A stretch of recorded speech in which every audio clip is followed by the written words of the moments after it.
Bienvenidos a un nuevo vídeo de Derecho con Carrera. Un nuevo vídeo en el que vamos a hablar una vez más de Notebook LM. Este va a ser la segunda parte, el segundo vídeo, dedicado precisamente a esta importante herramienta, que realmente puede dar mucho de sí. Vamos a ver diferentes utilidades, diferentes opciones de uso en este segundo vídeo, pero yo creo que antes que nada es bueno hacer un breve resumen de lo que vimos en el vídeo anterior. Y ahí, para eso, tenemos a Carmen. Carmen, todo tuyo. Gracias, Jorge. Si habéis llegado hasta aquí, probablemente ya visteis la primera parte de este especial sobre Notebook LM, esa herramienta de inteligencia artificial de Google que, hasta hace muy poco, era una gran desconocida y que ahora está empezando a brillar con luz propia, sobre todo para nosotros, los juristas. En el vídeo anterior vimos cómo Google ha dado un paso firme con su modelo Gemini 2.5 Pro y cómo, en paralelo, ha empezado a poner en valor otras joyas que tenía algo escondidas, como Notebook LM.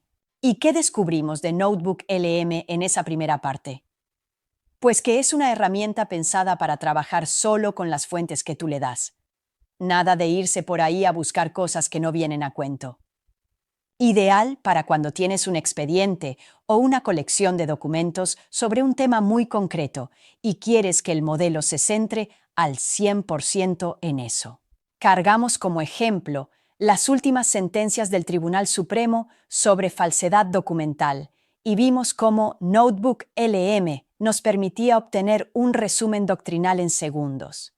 También pudimos generar una guía de estudio, sentencia por sentencia. Crear un documento briefing con todos los temas relevantes que aparecen en esas resoluciones. Producir preguntas frecuentes automatizadas y sus respuestas. E incluso construir una cronología detallada de hechos y protagonistas. Aunque en este caso concreto no aportaba tanto, ya lo vimos. Pero, ojo, las cronologías y la gestión de protagonistas pueden aportar mucho en el manejo de expedientes. Y todo ello sin movernos de un entorno limpio, ordenado y con gran capacidad de organización. Terminamos la parte 1 viendo cómo un solo notebook puede convertirse en una auténtica base de conocimiento jurídica que se va enriqueciendo con nuevas fuentes, nuevas ideas, nueva doctrina. Y lo mejor, que se queda ahí, lista para volver a usarla siempre que lo necesitemos. Hoy, en esta segunda parte, vamos a ir más allá. Vamos a explorar algunas opciones avanzadas en relación con el uso de las fuentes y os presentaremos algunos trucos prácticos y utilidades para sacarle el máximo partido a Notebook LM en vuestra práctica diaria. ¿Preparados? Pues vamos allá. Jorge, te devuelvo la conexión. Gracias, Carmen, tan perfecta y entusiasta como siempre. Vamos paso a paso.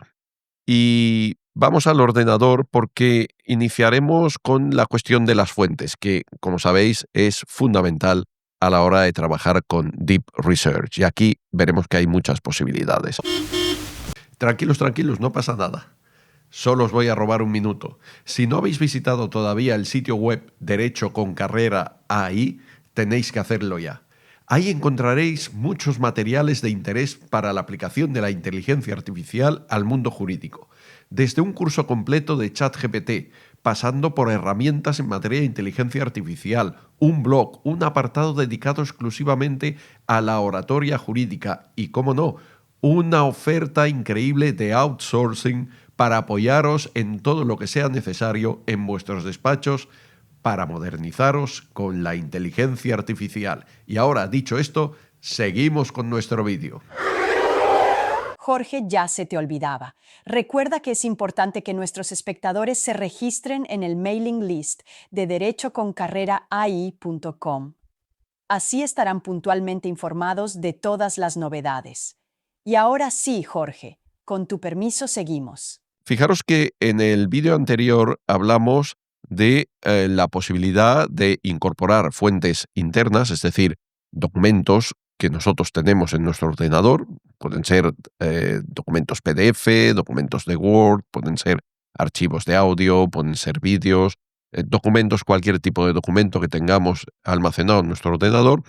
lo podemos incorporar como fuente. De hecho, cuando nosotros empezamos este notebook sobre falsedad, que es el que tenéis ahora mismo en pantalla, recuperamos donde lo dejamos el otro día, visteis, si recordaréis, que lo que hicimos en primer lugar fue subir esas 15 sentencias del Tribunal Supremo para trabajar sobre el ejemplo que de alguna forma queríamos dar, ejemplo práctico, que era analizar y trabajar con las sentencias que desde principios de 2025 ha ido dictando el Tribunal Supremo, la Sala Segunda, en materia de falsedad documental.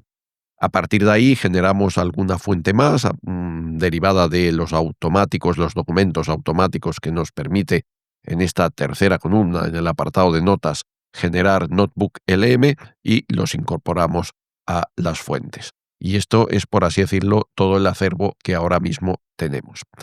Pero dijimos también que cabe la posibilidad en Notebook LM de incorporar fuentes externas.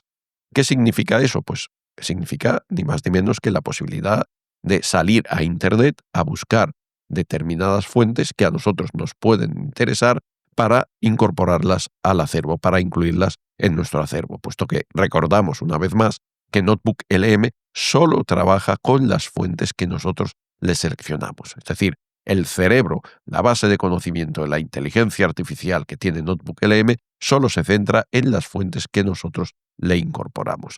Entonces, ¿esto cómo se puede hacer? Pues se hace añadiendo nuevas fuentes. Vamos a verlo ahora en un segundo, pero antes también os tengo que decir que nosotros tenemos flexibilidad con las fuentes que ya tenemos incorporadas, vengan de donde vengan. Fijaros que aquí hay un check en seleccionar todas las fuentes. Si yo le doy a este check, desaparecen todas las selecciones. De manera que ahora mismo, a pesar de que tengo estas fuentes indicadas en el apartado, en la columna de fuentes, si yo le pidiera cualquier cosa a Notebook LM, pues me diría que no le he dado fuentes, que no tiene conocimiento con el que trabajar. ¿Qué quiere decir esto? Quiere decir que dependiendo del tipo de trabajo, de lo que me interese, de lo que esté buscando en cada caso, yo no tengo por qué estar ni siquiera circunscrito o limitado a las fuentes iniciales que yo le subí. Imaginaros que ahora pues ya no me interesa que trabaje con esas 15 sentencias, sino que trabaje, por ejemplo, con el resumen jurisprudencial que le elaboramos de forma a través de uno de estos botones que nos permitía recordar documentos automatizados. Entonces yo le puedo seleccionar este sobre jurisprudencia penal del 2025 y cualquier cosa que ahora le pida a Notebook LM, por ejemplo, a través del cuadrito este para los prompts en la columna central del chat, se basará única y exclusivamente la respuesta en la fuente que tengo seleccionada. Igual que he seleccionado una, pues le puedo seleccionar 2, 3, varias o las que quiera. Por tanto, es muy importante tener en cuenta que ya desde el principio tenemos esa flexibilidad. Él, por defecto, cuando nosotros le subimos fuentes la primera vez, las incluye todas y por defecto las selecciona todas, porque entiende que es que queremos trabajar con esas fuentes iniciales que le estamos subiendo. ¿De acuerdo? Dicho esto, vamos a ver ahora, una vez yo tengo incluidas o incorporadas las fuentes iniciales con las que quiero trabajar cuando he creado el bloc de notas, cuando he creado el notebook, ahora vamos a ver cómo le puedo en un momento determinado, en cualquier momento, añadir más fuentes.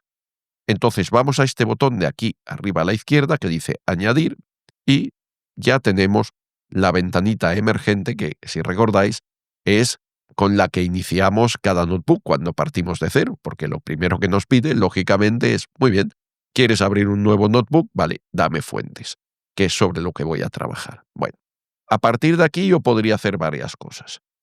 Desde esta parte central de la ventana emergente, que es subir fuentes, pues bueno, yo podría seleccionar archivos de mi ordenador, igual que hicimos la primera vez. Le doy aquí y automáticamente me sale la ventana de diálogo para seleccionar archivos locales de mi ordenador.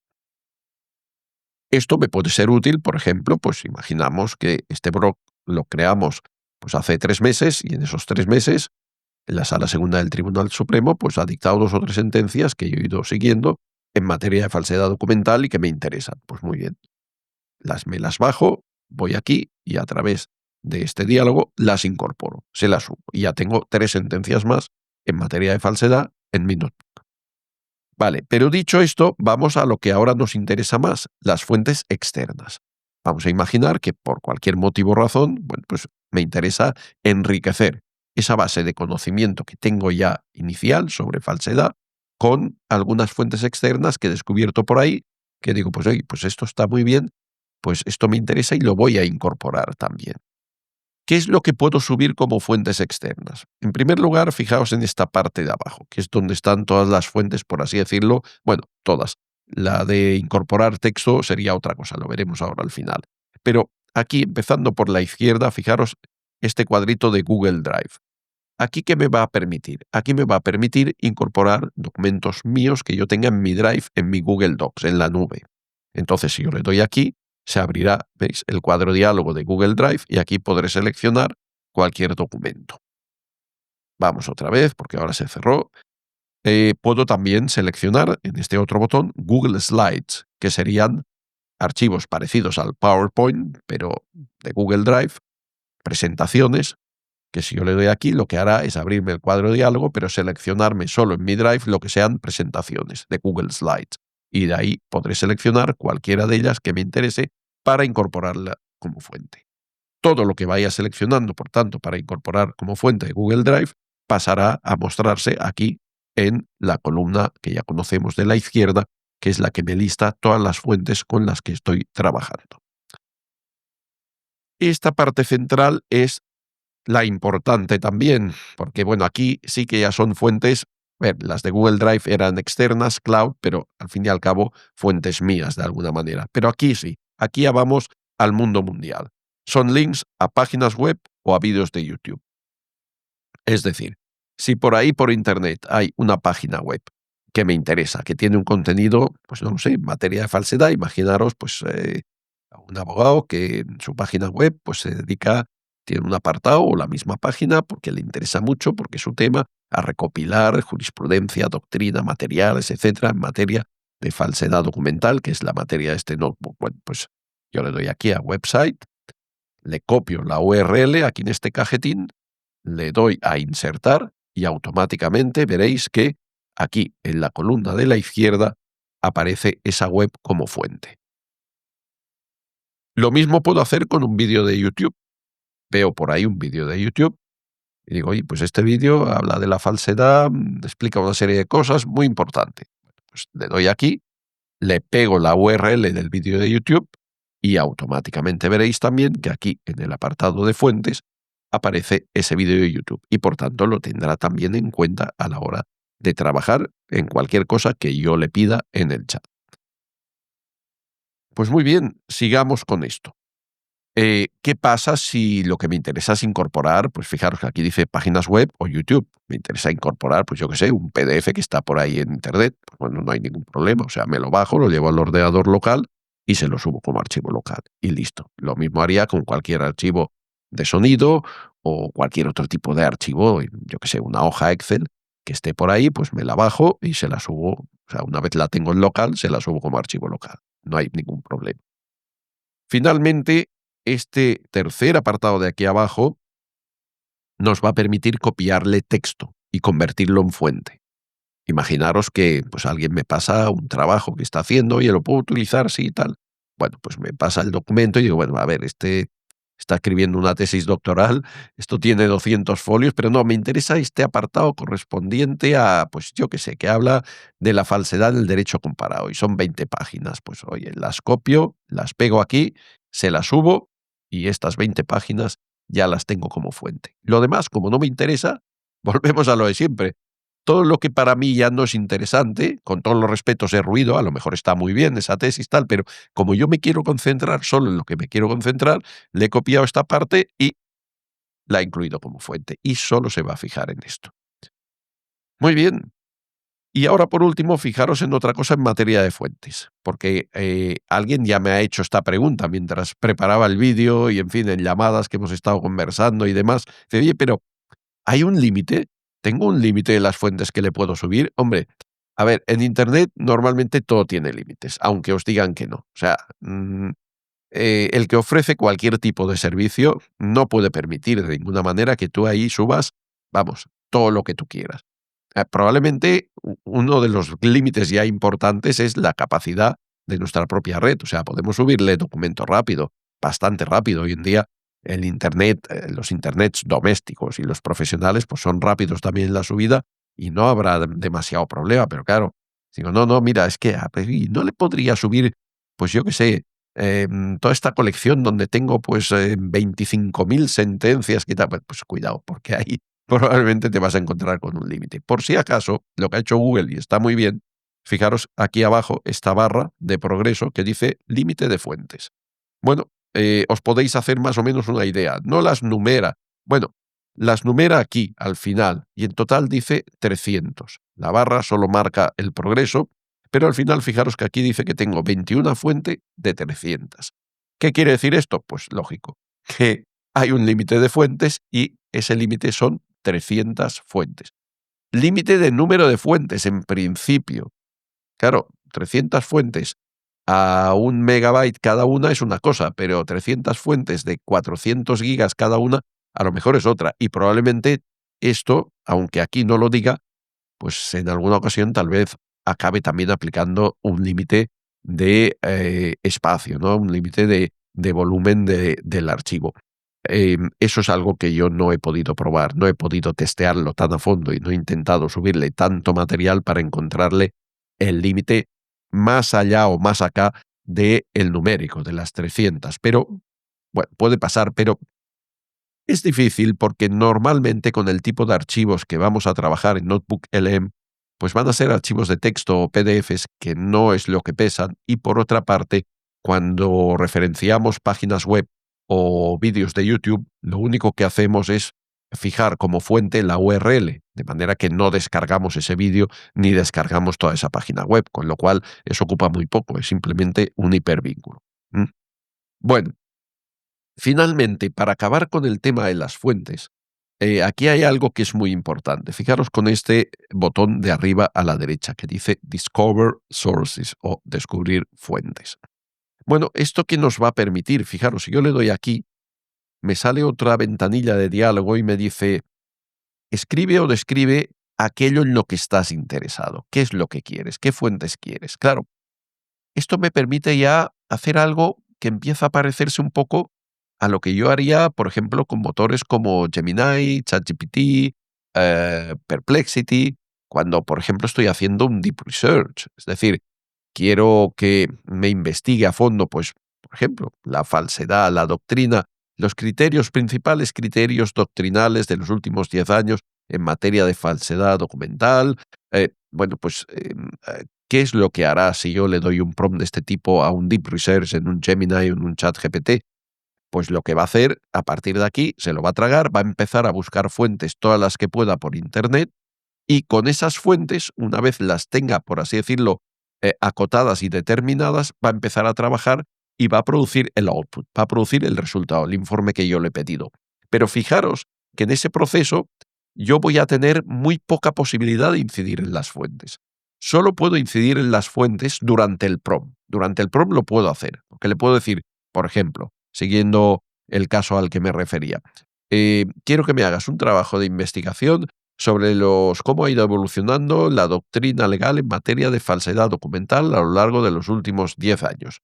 Y a partir de aquí le digo, pero quiero que te limites solo en tu trabajo a fuentes académicas de prestigio y que evites fuentes periodísticas o Wikipedia. Bueno, ahí estoy incidiendo en las fuentes, porque en el mismo prompt le estoy limitando, le estoy diciendo, quiero que hagas esto, pero limítate a buscar fuentes de este tipo y básate solo en fuentes de este tipo.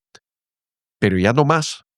Sin embargo, aquí sí tengo mayor capacidad y ahora vamos a ver por qué. Vamos a decirle que estamos interesados en artículos académicos sobre, sobre el delito de falsedad documental eh, elaborados o publicados en los últimos 10 años. Bueno, y entonces cuando yo le dé aquí, fijaros lo que va a pasar. Lo que va a pasar es que empieza a descubrir, a buscar fuentes en Internet, igual que haría un ChatGPT al uso o un Gemini. Y fijaros, ya ha encontrado bastantes, a pesar de que le he limitado, le he dicho solo artículos académicos, nada más. Bueno, pero fijaros que me da las fuentes y me da el cuadrito de check, y desde aquí me permite seleccionarlas, o mejor dicho, deseleccionarlas o seleccionarlas todas. Pero también me permite, por ejemplo, seleccionar solo algunas. Y eso es precisamente lo que yo nunca podría hacer con un ChatGPT, con un Gemini, con un Perplexity, es decir, con un Deep Research al uso. ¿Por qué? Porque volvemos al principio, recordar la mecánica. Yo le doy el prompt, le digo, quiero que me hagas esto, limítate a este tipo de artículos, y a partir de ahí ya no puedo intervenir más. Es el que por dentro empieza a trabajar, busca las fuentes, se selecciona las fuentes y produce el output con arreglo a esas fuentes. No me dice antes, oye, mira, en relación a lo que me has pedido, las fuentes que yo he encontrado y con las que en principio yo pensaba trabajar son estas. Si no estás de acuerdo, quieres hacer alguna modificación, dímelo. Puedes quitar las que quieras o añadir otras por ahí si las conoces. No, no, no, no. Él va a trabajar con las fuentes que él, de acuerdo con las instrucciones que le hemos dado, encuentre, mientras que aquí no. Aquí tengo más posibilidad, más flexibilidad para realmente acabar seleccionando aquello que me interesa. Y esto, obviamente, es muy acorde con la filosofía, la esencia, la razón de ser de lo que es Notebook LM, que va a trabajar solo con las fuentes que tú le selecciones. Y eso, pues, tiene sus ventajas. Tiene sus ventajas porque, por un lado, vamos a evitar errores derivados de que, bueno, pues se vaya por ahí por las ramas buscando, encuentre no sé qué, o encuentre fuentes cuyo contenido pues no es correcto, pero las seleccione, las meta y de alguna manera utilice ese contenido. No, no, aquí no, porque si nosotros tenemos esa capacidad de intervención humana y de delimitar fuentes, se acabó el problema. Y por tanto, la posibilidad de producción de errores se limita muchísimo. Vamos ahora a fijarnos en una herramienta a la que no hicimos referencia en el anterior vídeo, porque se va a comprender mucho más haciendo referencia ahora a ella en función de todo lo que ya llevamos explicado, sobre todo en relación con las fuentes. Fijaros en lo siguiente, si vamos al principio de la columna central, la del chat, vemos que tenemos aquí unos botones que nos llevan directamente a diferentes actividades que podemos llevar a cabo. Este, añadir nota, de hecho, es repetitivo. Ya lo vimos aquí en el apartado notas, que nosotros, pinchando aquí, pues podemos añadir una nota, como si escribiéramos aquí de puño y letra, pero claro, vamos a escribir o vamos a pegar texto obtenido de la máquina o informático, pero podemos añadir notas que pueden ser notas nuestras, observaciones nuestras, o pueden ser a lo mejor apartados de documentos o partes de libros o lo que fuere que nos interesa incorporar a esa base de conocimiento sobre falsedad. Pero tenemos luego el tema del audio, que se lo vamos a dejar para el final, como ya hemos visto, y ahora sí me quiero fijar en los denominados mind maps o mapas mentales. Esa es la herramienta que el otro día nos quedó en el vídeo primero en el tintero y que ahora es importante que nos fijemos en ella porque es una herramienta también muy potente. Mind map lo que permite es generar mapeos conceptuales de los diferentes contenidos que tenemos en las fuentes. Y esto puede ser muy importante para movernos a través de la información, para seleccionar información muy concreta, para hacernos una idea más clara de todo el entramado conceptual en el que nos estamos moviendo para muchas cosas. Generar un mapa mental, un mind map, sobre todo el acervo que tenemos ahora aquí en fuentes, yo creo que sería un poco excesivo, porque nos perderíamos un poco. Es decir, sería un mapa mental sobre muchas cosas, y los mapas mentales es bueno acotarlos. Recordar que nosotros construimos a través de el Study Guide, de la guía de estudio, construimos un documento que nos hizo automáticamente Notebook LM, en el que de alguna forma recogía toda la doctrina, pero ordenada sistemáticamente, toda la doctrina que se desprendía de esas 15 sentencias de la Sala Segunda del Tribunal Supremo en materia de falsedad. Pues bien, vamos ahora a seleccionar solo este documento, que es este de aquí. Falsedad documental, definición, tipos, penas. Y ahora, basándose solo en ese documento, seleccionando solo esa fuente, le vamos a pedir que elabore un mapa mental. Pinchamos aquí, le damos a este botón y fijaros que ya aquí en el apartado notas está trabajando y está elaborando el mapa mental. Ya lo tiene, vamos a abrirlo. Y ahí lo tenemos. Fijaros, falsedad documental. La doctrina de esas sentencias, esas 15 sentencias, está ahora condensada en este pequeño mapa mental, que a su vez se irá expandiendo. Falsedad documental, ¿qué es?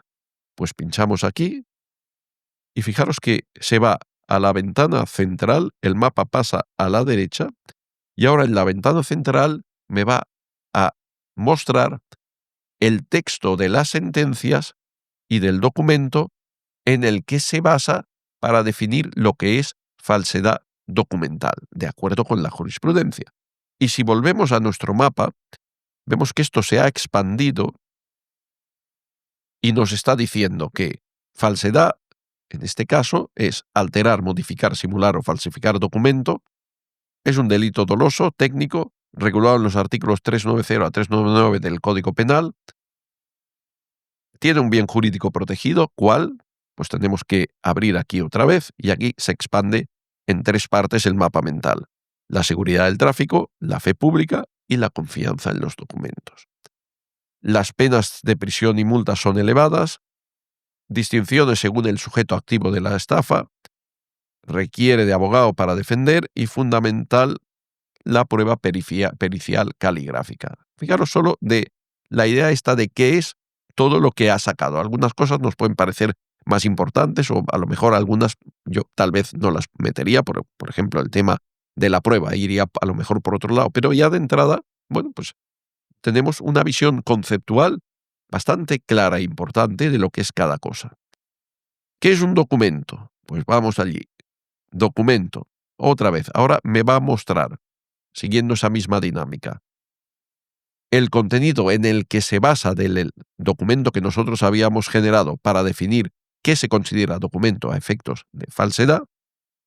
Y entonces, si ampliamos el mapa, tenemos artículo 26 del Código Penal, soporte material, incluye datos, hechos, narraciones, eficacia probatoria o relevancia jurídica, tipos a efectos penales y documento mercantil. Lo que nos puede interesar aquí más probablemente es tipos a efectos penales.